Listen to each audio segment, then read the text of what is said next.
Hello champions, welcome back to Optimistic Jeet channel. So in this lecture we will discuss the modern history third chapter which is named as India on the eve of British conquest. हम यहाँ पर जो आधुनिक इतिहास की series लेके चल रहे हैं उसमें हमारा तीसरा अध्याय जो चल रहा था जिसका नाम था ब्रिटिश विजय के समय भारत की स्थिति, हम उसको आगे लेकर चलेंगे जिसको आप पिछले लेक्चर से देख सकते हैं। अभी तक हमने जो रिसेंट टॉपिक देखे उसमें हम देख रहे थे स्वायत्त क्षेत्रीय राज्यों का उदय, जो मुगलों के समय में और मुगलों के पतन के समय में कैसे जो है वो स्थानीय कुछ राज्य उदय होते हैं, उनको हमने 3 श्रेणियों में बांटा था। सबसे पहली श्रेणी थी सक्सेसर स्टेट, दूसरी थी न्यू स्टेट और तीसरी थी आपकी independent state. So we have discussed yet 3 categories of rise of regional states. There were 3 categories of rise of regional states. The first category was successor state, second one was new state, and third one was independent state. In successor state we have discussed the first one is Karnataka, the second one is Bengal, third Awadh, and fourth Hyderabad. There were 4 states which were considered as successor states. After that we were discussing the new state category. In the new state category you will see that we have discussed Maratha, yet after that in this lecture we will discuss Sikh and Jat, and after that independent states. तो अभी तक की जो हमने 3 श्रेणियों में successor state देखे, successor state हमने 4 पढ़े, कर्नाटक, अवध, बंगाल और आपका हैदराबाद, ये 4 आपके सक्सेसर स्टेट में आते हैं। इसके बाद न्यू स्टेट में आपके 3 आते हैं, एक तो है मराठा, दूसरा आपका है सिख और तीसरा आपके आते हैं जाट। मराठा हम पिछले लेक्चर में पूरी तरीके से उसको कंप्लीट कर चुके हैं।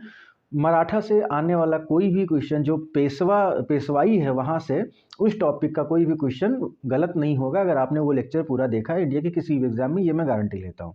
आप एक बार उस लेक्चर को देखें जो हमारा प्रीवियस लेक्चर है इस सीरीज़ का, प्लेलिस्ट में जाके जो मॉडर्न हिस्ट्री स्पेक्ट्रम की हमारी प्लेलिस्ट है उसमें आप जाइए और जस्ट इससे पहले का लेक्चर देखिए जिसमें आपको पूरी तरीके से जो पेशवा हैं कहाँ से, बालाजी विश्वनाथ के बारे में और सारी चीज़ें हमने शुरुआत करके और आखिर में बाजीराव द्वितीय जो आखिरी पेशवा होते हैं 1818 में आपका जो आंग्ल मराठा युद्ध होता है उसके बाद पेशवाई ख़त्म हो जाती है, वहाँ के पेशवा की गद्दी जो है वो हटा दी जाती है। तो ये हम पिछले लेक्चर में देख चुके हैं। अब इस लेक्चर में हम आगे देखेंगे सिख, ठीक है, जो आपका न्यू स्टेट है दूसरा वो है Sikh. So in this lecture we will discuss Sikh of the new state. So when we start Sikh, first of all we have to know the 10 gurus of Sikhs. सिखों के 10 गुरुओं के बारे में हमें जानना सबसे ज़्यादा ज़रूरी है। तो सबसे पहले हम उनकी क्रोनोलॉजी देख लेंगे। तो आपके सबसे पहले जो गुरु हैं वो हैं गुरु नानक देव, जो कि सिखिज़म के फाउंडर हैं। ये फाउंडर हैं आपके, यानी कि इन्होंने स्थापना की थी सिखिज़म की। और सिख का मतलब क्या होता है, तो अगर हम देखें सिख का मतलब तो ये होता है लर्नर ऑफ डिसिप्लिन, अनुशासन को सीखने वाला, learner of discipline. The one who is the learner of discipline will be known as Sikhs. So जब हम सिख धर्म के बारे में, सिख पंथ के बारे में पढ़ते तो एक धर्म के रूप में ये नहीं शुरू हुआ था, एक पंथ के रूप में ये शुरू हुआ था।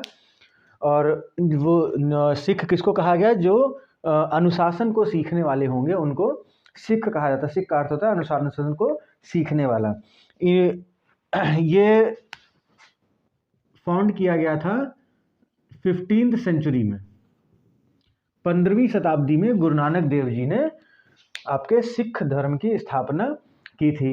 गुरु नानक देव जी के बाद आपके अगले गुरु हैं गुरु अंगद। क्या नाम है, ये क्रोनोलॉजी आपको याद रखनी होगी, इसको आप बार बार रिपीट करते रहिएगा। मैं इसको बार बार आपसे रिपीट करवाता रहूँगा जिससे आपको याद हो जाए और आप खुद भी इस चीज़ को लेकर थोड़ा सा ध्यान दीजिएगा। तो आपके अगले गुरु हैं गुरु अंगद। इन्होंने, इनके लिए जो आपके गुरु अंगद के संबंध में जो आपके इम्पोर्टेंट पॉइंट है वो सबसे पहला है गुरुमुखी स्क्रिप्ट। जो गुरुमुखी लिपि है वो किसने बनाई थी स्क्रिप्ट? तो वो स्क्रिप्ट बनाई थी गुरु अंगद ने। Guru Angad developed the Gurmukhi script, Gurmukhi जो लिपि है वो बनाई थी गुरु अंगद ने। इसके अलावा इन्होंने लंगर को इंट्रोड्यूस किया था। इन्होंने क्या इंट्रोड्यूस किया था? लंगर, जिसको बोलते हैं फ्री किचन। तो लंगर कौन लेके आया है? गुरु अंगद जी लंगर लेके आते हैं। And tradition of Mall Akhara for the youth, और क्या लेके आए थे? माल अखाड़ा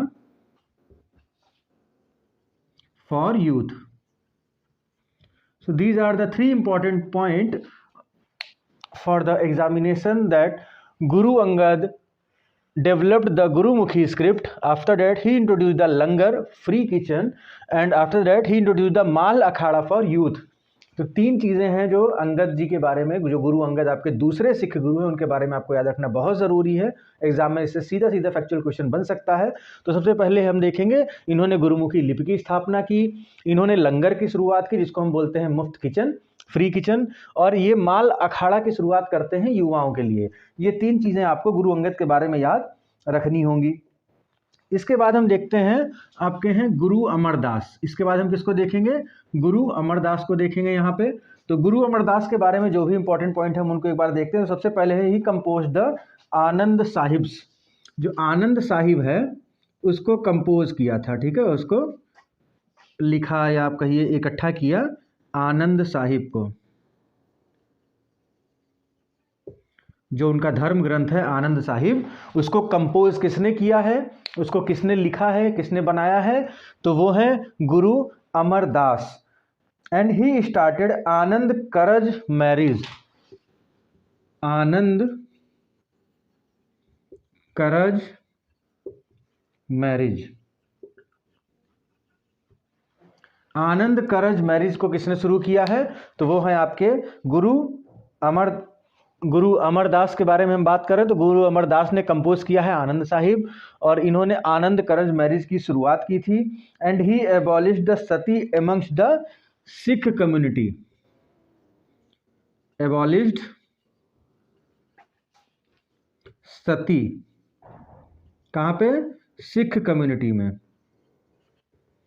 जो आपका सिख समुदाय था उसमें सती प्रथा को समाप्त किया था गुरु अमरदास ने। गुरु अमरदास ने सिख संप्रदाय में, सिख समुदाय में सती प्रथा का अंत किया था। ये आपका मुख्य रूप से एग्जाम के पॉइंट ऑफ व्यू से ये 3 पॉइंट निकल के आते हैं जो आपको रटने हैं, आपको याद रखने हैं।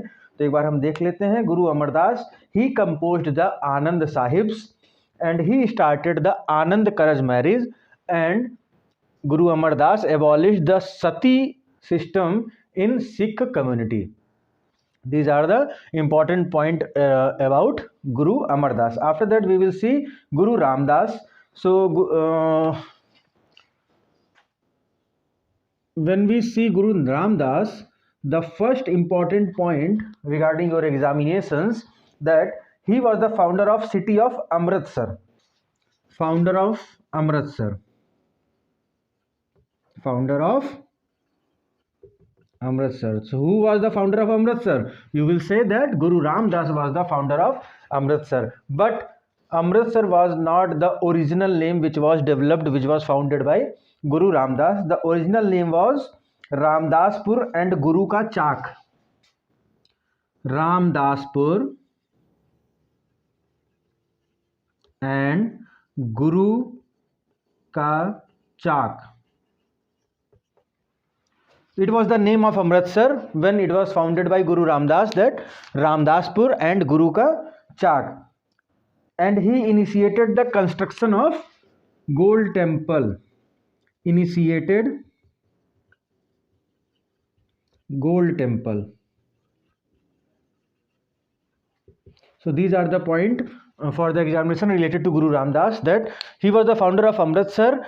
Earlier Amritsar was known as Ramdaspur and Guru ka Chak. And the second important point is that Guru Ramdas initiated the construction of gold temple. तो गुरु रामदास के बारे में अगर हम देखें तो गुरु रामदास जी के संबंध, गुरु रामदास जी से जुड़े हुए 2 पॉइंट ऐसे हैं जो हमारे एग्जाम के लिए बहुत ज़्यादा इंपॉर्टेंट है। इसमें सबसे पहला है कि उन्होंने अमृतसर की स्थापना की थी। जो अमृतसर आपका शहर है उसकी स्थापना की थी गुरु रामदास ने, लेकिन जब उन्होंने इसकी स्थापना की थी उस समय इसको अमृतसर के नाम से नहीं जाना जाता था, उसको जाना जाता था रामदासपुर या गुरु का चाक के नाम से, और रामदासपुर और गुरु का चाक। इसके अलावा इन्होंने शुरुआत की थी गोल्ड टेम्पल को बनाने की, यानी कि जो स्वर्ण मंदिर का कंस्ट्रक्शन था उसकी शुरुआत किया है किसने? गुरु रामदास ने। तो अगर इसको आपको नोट करना है नोट करिए, जिससे कि हम तुरंत आगे बढ़ सकें। वीडियो को पॉज करिए और इन चीज़ों को नोट डाउन कर लीजिए। रामदास के बाद में हम देखते हैं गुरु अर्जन देव। गुरु अर्जन देव के बारे में हम आगे बढ़ेंगे। तो गुरु अर्जन देव के बारे में जो इंपॉर्टेंट पॉइंट है दैट ही कंपाइल्ड द आदि ग्रंथ। कंपाइल्ड आदि ग्रंथ। जो आदि ग्रंथ है उसका संकलन किया है गुरु अर्जुन देव ने। गुरु अर्जुन देव कंपाइल्ड द आदि ग्रंथ। And the other important point that he completed the construction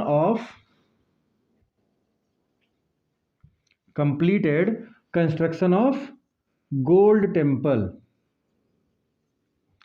तो अगर हम देखें कि स्वर्ण मंदिर जो है वो बनाना किसने शुरू किया था, तो वो शुरू किया था आपके गुरु रामदास ने, और उसको कंप्लीट करवाया था गुरु अर्जुन देव ने। गुरु अर्जुन देव ने उसको कंप्लीट करवाया था। ये 2 इंपॉर्टेंट पॉइंट हैं आपके एग्जाम पॉइंट ऑफ व्यू से रिलेटेड टू गुरु अर्जुन देव। गुरु अर्जुन देव के बारे बाद में हम देखते हैं गुरु हरगोविंद। जब गुरु हरगोविंद की हम बात करते हैं तो इनसे रिलेटेड भी 4 बहुत ही इंपॉर्टेंट पॉइंट हैं एग्जाम के लिए। सबसे पहला ये है कि उन्होंने सिख मार्शल आर्ट जो थी उसको क्रिएट किया, उसको बनाया, जिसका नाम था गटका। Sikh martial art gatka. तो सिख मार्शल आर्ट जो था वो किसने डेवलप किया है? वो डेवलप किया है गुरु हरगोविंद ने, और इन्होंने सिख को मिलिट्री आर्ट में ट्रेंड किया। ठीक है, और इन्होंने क्या किया? Trend Sikhs in military art. सैन्य कला में इन्होंने प्रशिक्षित किया था सिखों को। सैन्य कला में प्रशिक्षित करने का काम किया था गुरु हरगोविंद ने, और इन्होंने अकाल तख्त बनवाया था। क्या बनवाया था? अकाल तख्त। अकाल तख्त किसने बनवाया है? तो ये बनवाया है गुरु हरगोविंद ने, और इनको सोल्जर संत भी कहते हैं। क्या कहते हैं?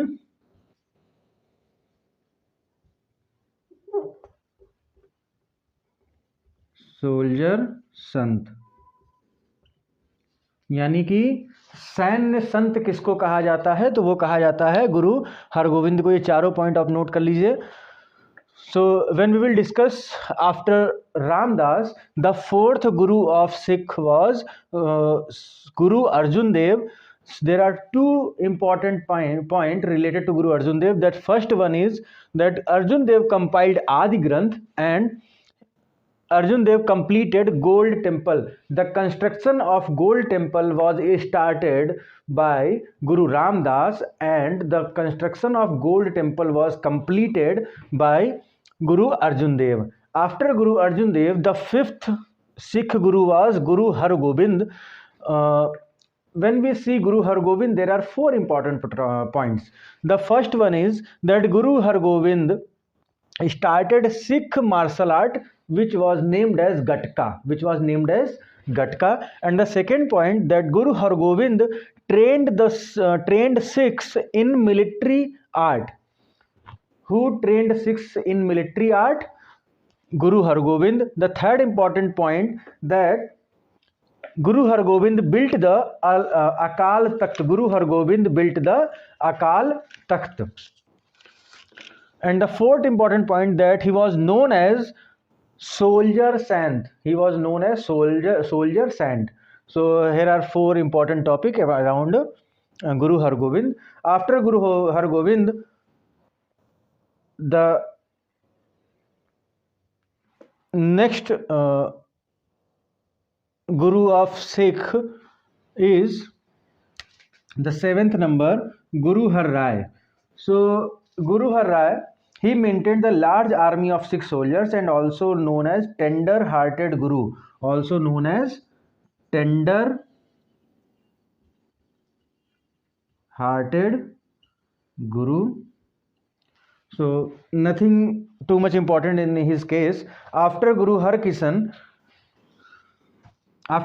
Rai, the next Guru, which is on 8th number, he was youngest among all. Youngest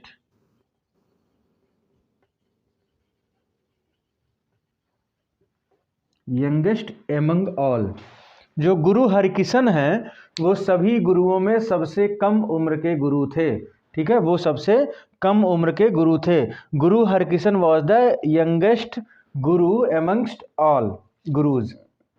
and the 9th guru of Sikh is mister Guru Tej Bahadur. Guru Tej Bahadur.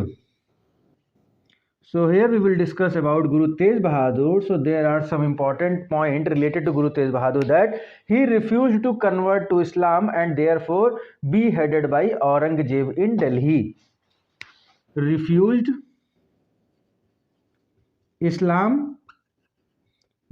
to convert into Islam. That's why Aurangzeb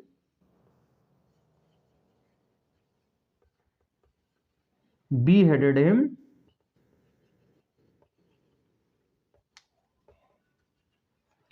Aurangzeb beheaded him in Delhi. तो जो गुरु हरकिशन हैं उनके लिए important है कि वो सभी सिख गुरुओं में सबसे कम उम्र के थे, ठीक है, सबसे युवा गुरु आपके थे गुरु हरकिशन. इसके बाद आपके 9वें गुरु हैं गुरु तेज बहादुर. गुरु तेज बहादुर संबंधित जो इम्पोर्टेंट पॉइंट है एग्जामिनेशन के पॉइंट ऑफ व्यू से, वो ये है कि उन्होंने इस्लाम धर्म अपनाने से मना कर दिया था, जिसके चलते औरंगजेब ने दिल्ली में उनका सर कलम कर दिया था, उनका गला काट दिया था. इसके बाद आपके आखिरी जो गुरु हैं गुरु गोविंद सिंह. आखिरी आपके गुरु हैं गुरु गोविंद सिंह. तो जब हम गुरु गोविंद सिंह के बारे में बात करेंगे तो हम कुछ पॉइंट हम यहाँ पे देखेंगे, जैसे कि उन्होंने जो मिलिट्री सिख्स थे, जो मिलिट्री मतलब सैन्य सिख जो थे, उनको कन्वर्ट किया, ठीक है, मिलिट्री फोर्स में, और उसको नाम दिया खालसा. क्या नाम दिया? खालसा. 1669 में इन्होंने क्या किया? 1669 में खालसा की स्थापना की. किसकी स्थापना की? खालसा की स्थापना की. और क्या था खालसा? ये थी military force of Sikhs. Military force of Sikhs. सिखों की जो सैन्य आर्मी बनाई थी, वो किसने बनाई? 1669 में गुरु गोविंद सिंह ने. और ये आपके आखिरी गुरु थे, ठीक है, ये आपके 10वें और सिखों के सबसे आखिरी गुरु थे. इसमें जो आपको चीज़ें नोट करनी है आप नोट कर लें, जिससे हम आगे बढ़ सकें, क्योंकि इसके बाद हमें देखना है रूलर्स ड्यूरिंग मुगल्स. मुगल के समय में जो रूलर्स हुआ करते थे हम उनके बारे में आगे पढ़ेंगे. तो वीडियो पॉज करके नोट करिए.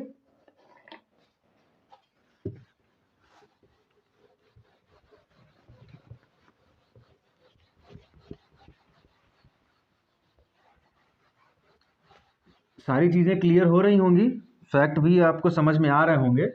और कोई प्रॉब्लम होती है तो आप उसको कमेंट बॉक्स में लिख दें. अगर वीडियो अभी तक अच्छी लगी है तो वीडियो को लाइक कर दीजिएगा, और चैनल को सब्सक्राइब नहीं किया तो वो भी कर दीजिए. बाकी हम ऐसे ही पढ़ते रहेंगे. नहीं आपके सब्सक्राइब करने की इच्छा है तो मत करिए, ऐसा कोई ज़बरदस्ती नहीं है.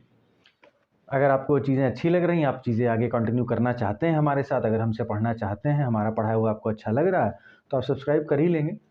और नहीं भी करते हैं तो कोई दिक्कत नहीं, आप ऐसे भी तो पढ़ ही लेंगे, कोई इतनी बड़ी प्रॉब्लम नहीं है. लेकिन हाँ, वीडियो को लाइक कर दीजिएगा और शेयर ज़रूर कर दीजिएगा. सब्सक्राइब करना आपकी इच्छा पे है, बट मेरी रिक्वेस्ट रहेगी लाइक और शेयर की. कि वीडियो को लाइक कर दें और शेयर कर दें। एटलीस्ट मुझे पता तो चले, अगर वीडियो आप लाइक कर रहे हैं तो मुझे पता तो चलेगा ना कि हाँ मेरा कंटेंट अच्छा है कि नहीं है, मुझे और कोई चीज़ें अपडेट करनी है कि नहीं करनी है। अगर आप नहीं कोई चीज़ रिएक्ट करेंगे, मुझे कुछ नहीं बताएंगे, तो मैं कैसे फिर चीज़ों को आगे और डेवलप कर सकूँगा। खैर, तो हम आगे बढ़ते हैं। Important rulers of Sikhs during Mughals. So the first ruler is Guru Gobind Singh.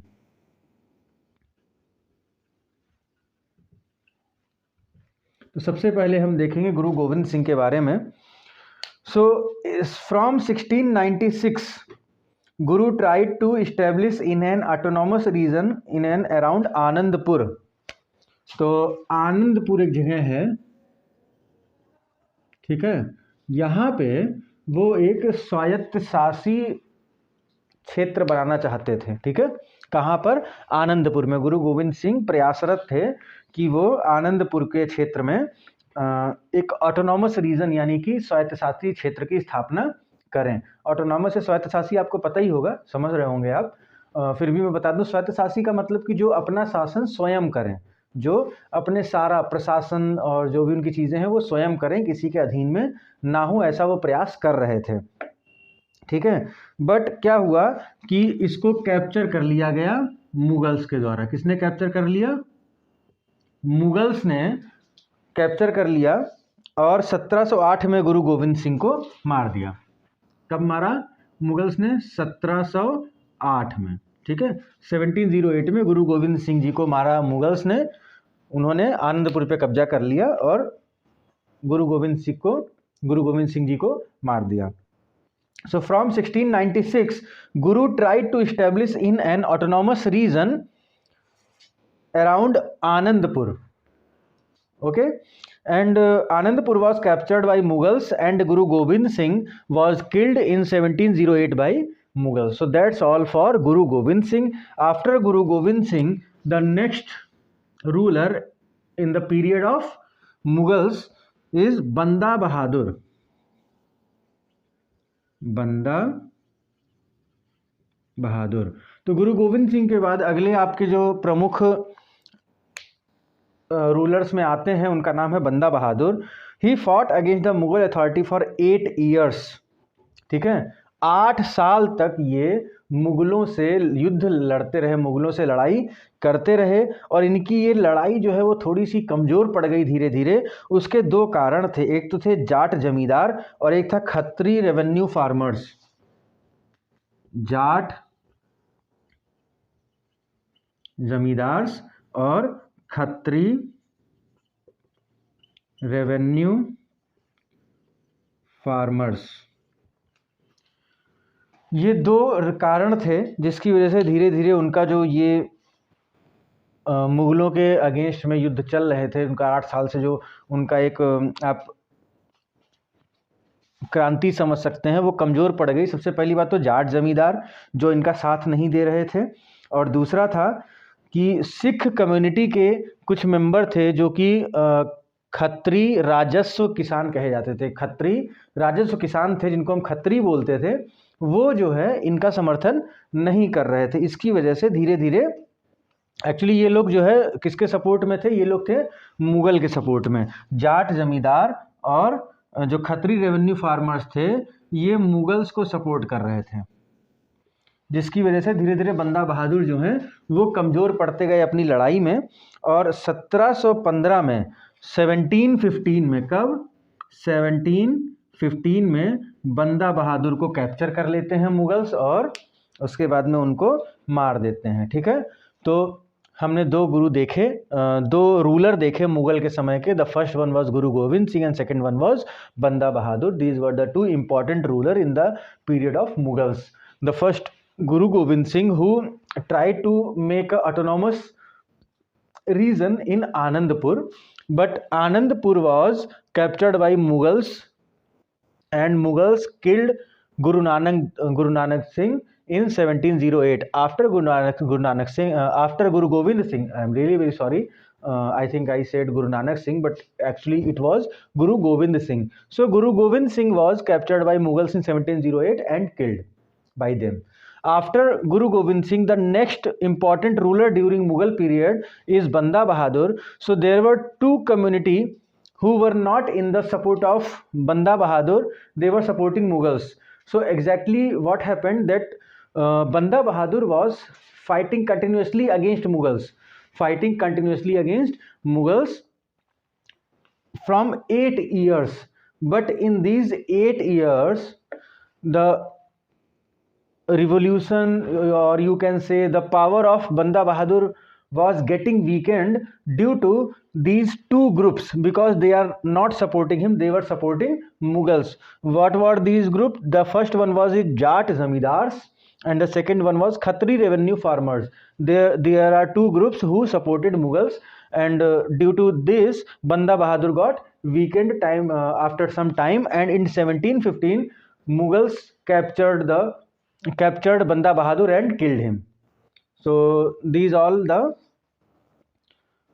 important rulers from the rulers of Sikhs during Mughals.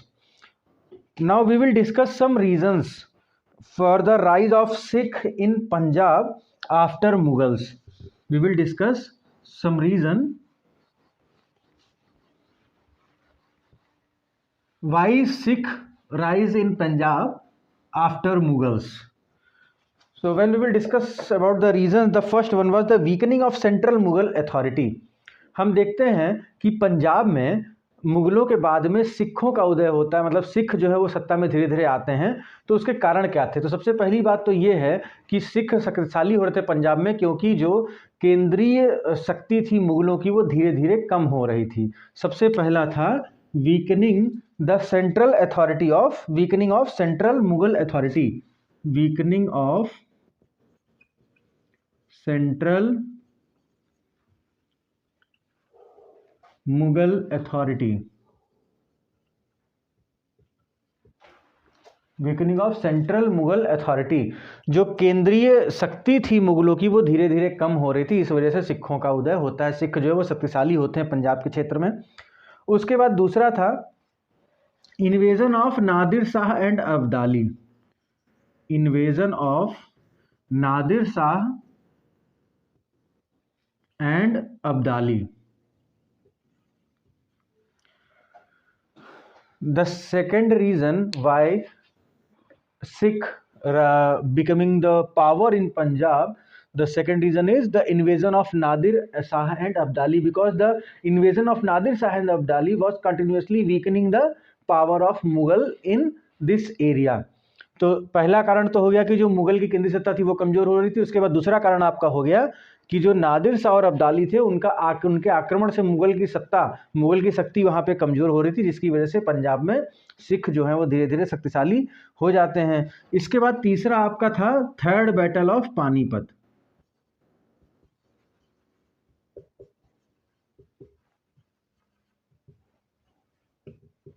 Panipat का जो तीसरा युद्ध होता है वहाँ पे मराठा हार जाते. होता क्या है, मुगल पीरियड में ना जो मराठा थे उनकी शक्ति, मतलब उनको जो है आपने अभी मैंने लास्ट लेक्चर में पढ़ाया था कि उनको जो नॉर्थ वेस्ट प्रोविंस थी, जो पश्चिमोत्तर प्रांत था, वहाँ से उनको चौथ वसूलने का अधिकार मिल गया था. उसके बाद अजमेर का और एक जगह का उनको रेवेन्यू जो है वो पूरा कलेक्ट करने का मिल जाता है, मतलब वहाँ का पूरा राजस्व जो है अजमेर का वो इनको मिल जाता है. तो मुगलों के समय में जो मराठा थे वो धीरे धीरे चरमोत्कर्ष पे जा रहे थे. वो अपनी शक्ति के दम पे मुगलों के साथ समझौता करके अब बहुत सारे क्षेत्र पे कब्जा करते जा रहे थे और चौथ को वसूल रहे थे, वहाँ से चौथ कर को वहाँ से वसूल रहे थे.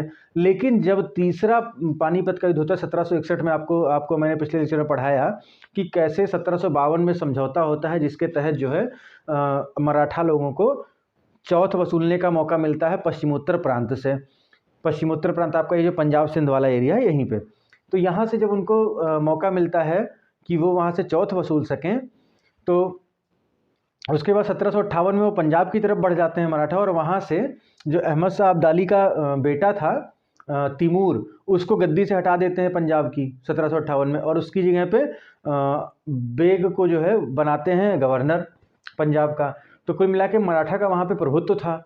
लेकिन जब उन्होंने तिमूर को हटाया, जो अहमद शाह अब्दाली का बेटा था, उसको जब पंजाब की गद्दी से हटाया, पिछले लेक्चर में देखिए कि सारी चीज़ मैंने एक्सप्लेन की है, एकदम पॉइंट टू पॉइंट आपको बताया.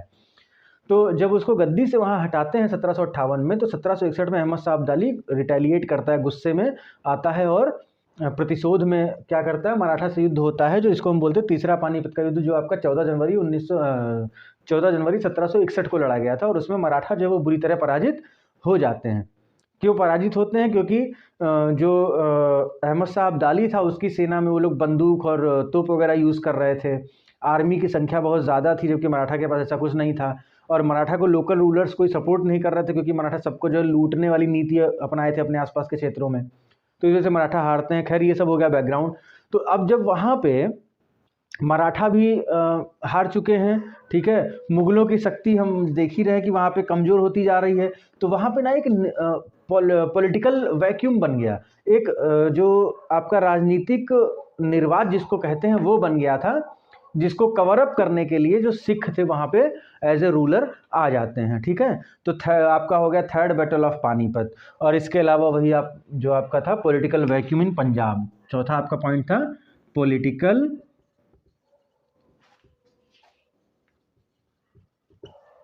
Vacuum in Punjab. So these are the 4 reasons why Sikh in Punjab rise after Mughals। अब यहाँ पे कुछ हम देखेंगे 1765 से 1845 की हम बात करेंगे, 1665 से 1845 की हम बात करेंगे, जहाँ पे हम आगे रणजीत सिंह के बारे में भी पढ़ेंगे। तो जब हम देखते हैं कुछ सोवरेन सिख रूलर के बारे में, सोवरेन सिख रूलर्स, संप्रभु सिख शासकों के बारे में जब हम पढ़ते हैं तो ये पीरियड है आपका 1765 टू 1845। 1765 से 1765 से 1845 के बीच में हम देखते हैं जो संप्रभु सिख शासक है उनका समय है। वहाँ पे क्या होता है, देखिए कई सारे चेंजेस हो रहे हैं वहाँ पे। तो इसमें सबसे पहली बात तो वो लोग जो सिख थे वो एक बंडल में, मतलब एक समूह में आप कह सकते हैं बंटते हैं, जिनको हम कहते हैं जट्ठाज। क्या कहेंगे? जट्ठाज, यानी जट्ठा। जठ में जो है वो बन जाते समूह में, जो मतलब एक समझ लीजिए कि आप अगर उसको समझना चाहें तो कुछ जातियों के रूप में अलग अलग उसमें बट जाते, एक समूह बनता है जो आगे चल के मिसल का रूप लेता है।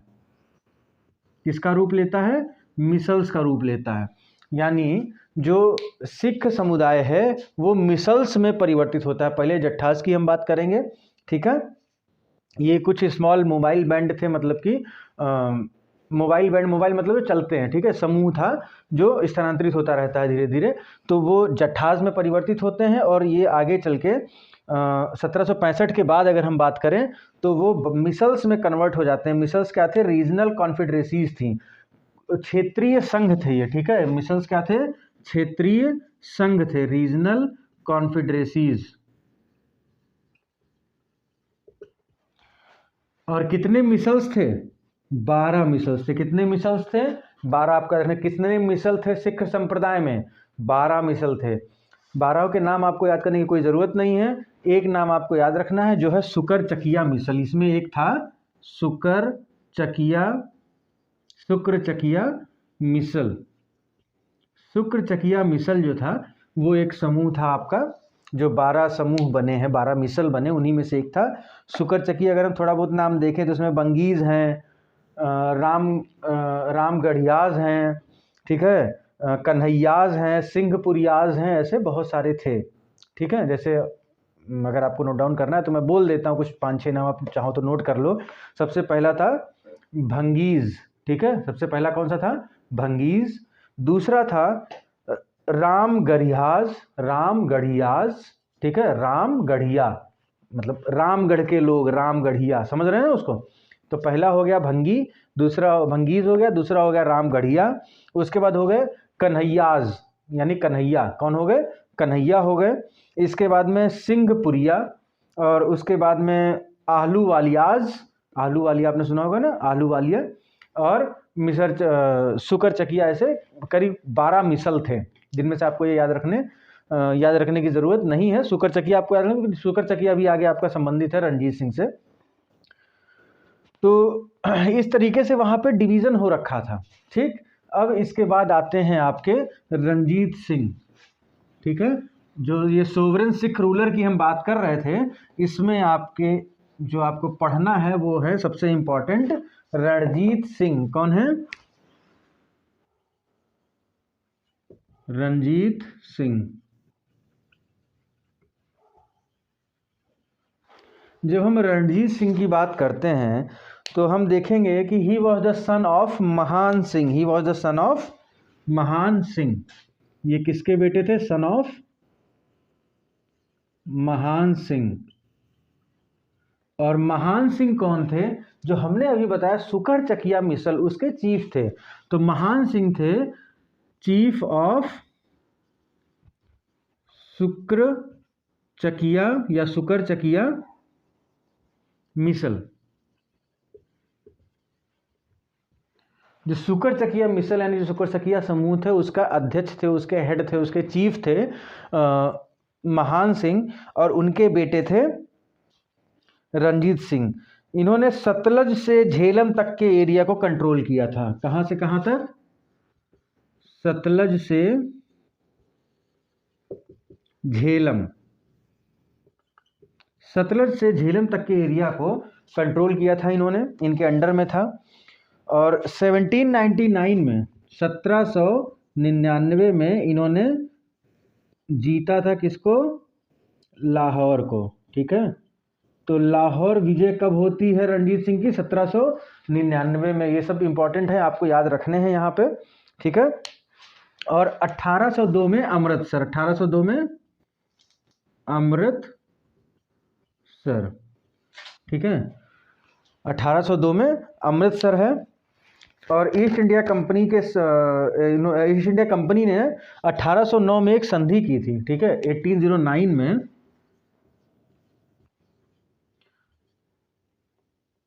ईस्ट इंडिया कंपनी के साथ में एक ट्रीटी होती है जिसको बोलते हैं अमृतसर ट्रीटी। क्या बोलते हैं? Treaty of Amritsar. Treaty of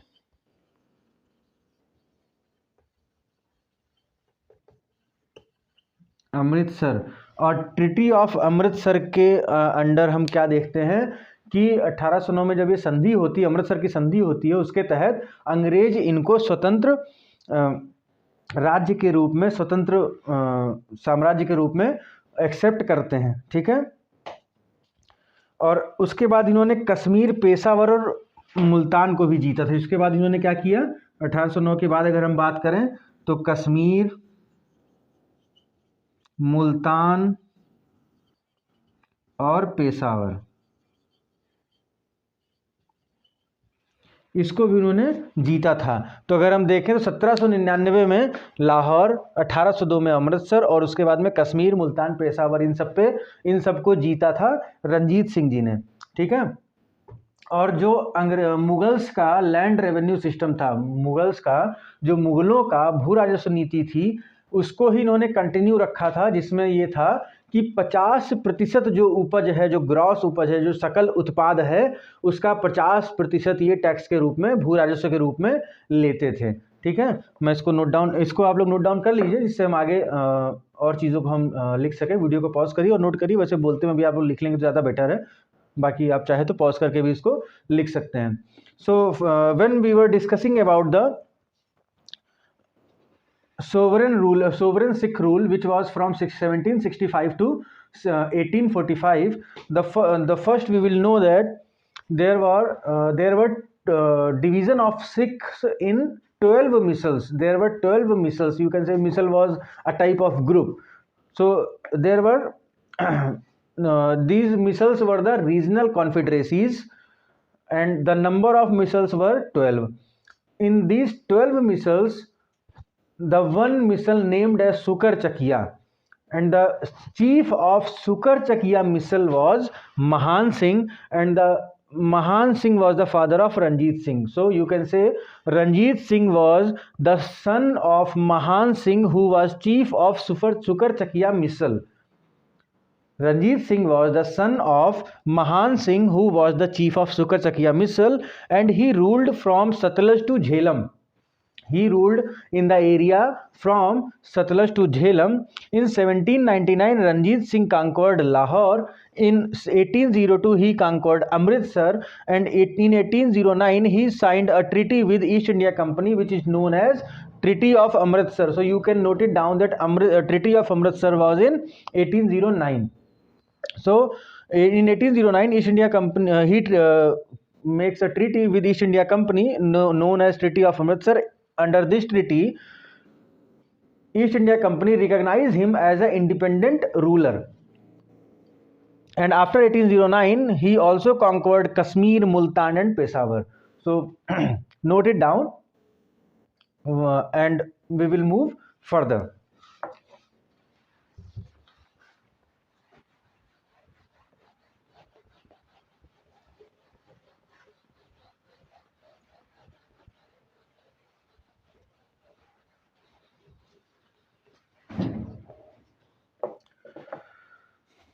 So if we discuss about land revenue system of Ranjit Singh, land revenue system of Ranjit Singh. So we will see that he continued the system of land revenue system which was of Mughals. It was 50% of gross product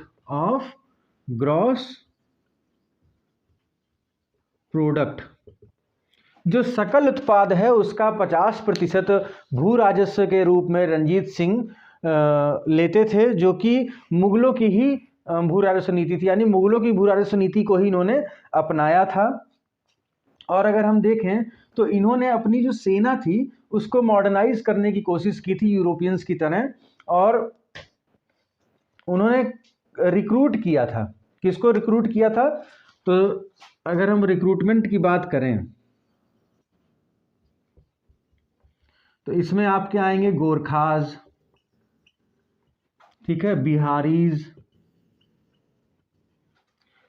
Gorkha को मतलब जो इन्होंने recruit किया था Gorkhas को, बिहारीज को, ओडियाज, पठान्स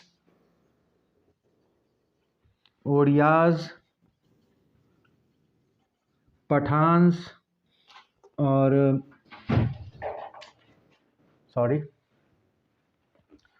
उसके बाद हम देखते हैं कि डोगरा और पंजाबी मुस्लिम सिंधा आर्मी, डोगरा एंड पंजाबी मुस्लिम। तो इन्होंने गोरखा को, बिहारी को, ओडिया, पठान्स, डोगरा और पंजाबी मुस्लिम्स को रिक्रूट किया था। And he had established modern foundries to manufacture cannons at Lahore. Cannons यानी कि तोपों को बनाने के लिए इन्होंने फैक्ट्री इस्टेब्लिश की थी लाहौर में। कहाँ इस्टेब्लिश की थी? लाहौर में इन्होंने तोप बनाने की फैक्ट्री इस्टेब्लिश की थी। और इनका जो रवैया था और धर्मों के लिए वो टॉलरेंट था, मतलब ऐसा कुछ विरोधी नहीं थे कि मतलब इन्हों को सिर्फ सिखों को लेके चलना। ये सर्वधर्म को लोगों का सम्मान करते थे, सभी धर्मों के लोगों का सम्मान करते थे। इनके अगर समय में अगर देखें तो इनके दो सबसे इम्पोर्टेंट मिनिस्टर्स थे जिनका नाम था फ़कीर अजीजुद्दीन और दीवान दीनानाथ, ठीक है। इनके मिनिस्टर की अगर हम बात करें तो ये है फ़कीर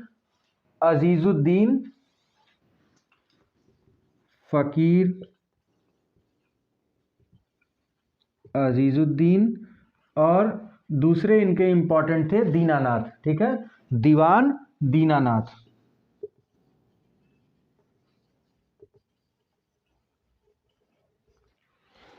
दीनानाथ और फ़कीर अजीजुद्दीन। तो अगर आप देखें कि पंजाब जो था रंजीत सिंह के अंडर में, इससे पहले अगर हम बात करें तो वो एक सिख स्टेट था, लेकिन रंजीत सिंह के समय में वो सिख स्टेट नहीं रह गया क्योंकि उसमें सभी धर्म के लोग प्रशासन में शामिल थे, चाहे वो मुस्लिम हो चाहे वो हिंदू हो, ठीक है। तो Ranjit Singh had a tolerant attitude towards other religions.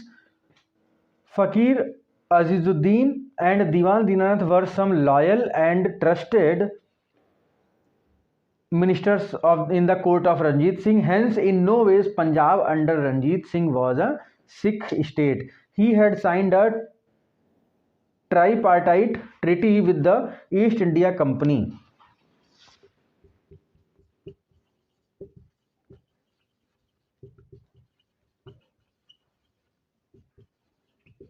एक त्रिपक्षीय संधि इन्होंने की, त्रिपक्षीय संधि की किसके साथ में?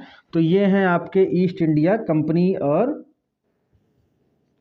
शाह सूजा। ईस्ट इंडिया कंपनी शाह सूजा के साथ में इन्होंने ट्राईपार्टाइट ट्रीटी करते हैं। ये इसमें क्या है कि ये सबसे पहले तो ये ट्राईपार्टाइट ट्रीटी कब होती है? तो ये होती है 1838 में। कब होती है? 1838 में ट्राईपार्टाइट ट्रीटी होती है ईस्ट इंडिया कंपनी के साथ में, जिसमें ये रूट देंगे कि ईस्ट इंडिया कंपनी जो है वो शाह सूजा को अफगानिस्तान का रूलर बना सके। मतलब भाई अगर आपको भारत के किसी हिस्से से अफगानिस्तान जाना है तो आपको पंजाब और सिंध वाला एरिया ही क्रॉस करके जाना पड़ता है। तो जब हमको वो एरिया क्रॉस करना है तो वहाँ के रूलर से हमको वहाँ की परमिशन चाहिए होती है। तो उसी के तहत समझौता होता है, ट्रीटी होती है, जिसको हम बोलते हैं ट्राईपार्टाइट ट्रीटी। और उस ट्रीटी से जो ईस्ट इंडिया कंपनी है उसको रास्ता देते हैं कि वो शाह सूजा को ले जाकर अफगानिस्तान में एज ए रूलर इस्टेब्लिश करे। कौन रास्ता देता है? रणजीत सिंह रास्ता देते हैं। ठीक है। फिर 1839 में इनकी डेथ हो जाती है। 1839 में इनकी डेथ हो जाएगी। ठीक है। और इसके बाद धीरे धीरे जो आपका सिख रूलर्स हैं वो 1849 तक आते आते वो ख़त्म हो जाएगा। और 1849 जो है लास्ट वो आपका सिख रूल रहता है। फिर 1849 में सिख रूल आपका वो ख़त्म हो जाता है। और अगर हम देखें तो इनके बारे में एक चीज़ और याद रखिएगा कि इनको शेरे पंजाब कहा जाता था। इनको क्या कहा जाता था? शेरे पंजाब।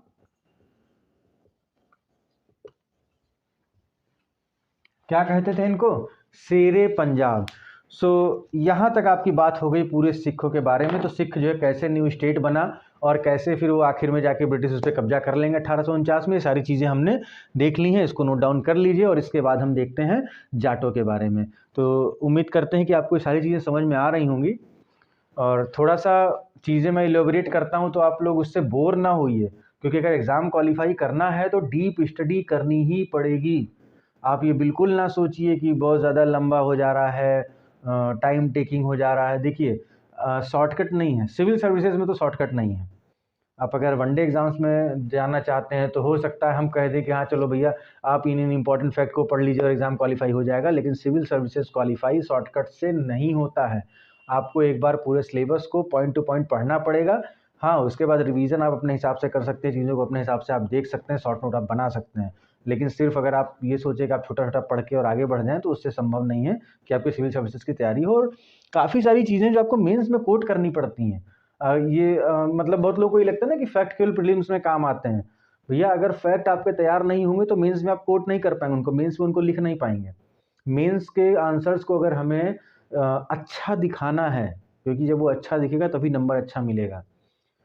कंटेंट भी अच्छा होना चाहिए, मतलब क्वालिटी भी होनी चाहिए और देखने में भी लगे कि हाँ चीज़ें मतलब ऊपर से भी अगर एग्जामिनर किसी समय थोड़ा स्पीड में पढ़ रहा है तो वो एटलीस्ट जो आपके की पॉइंट्स हैं जो आपने इंपॉर्टेंट फैक्ट अंडरलाइन करके डाले उनको देखे तो उसको लगे कि हाँ कि कुछ तो बात है इसमें।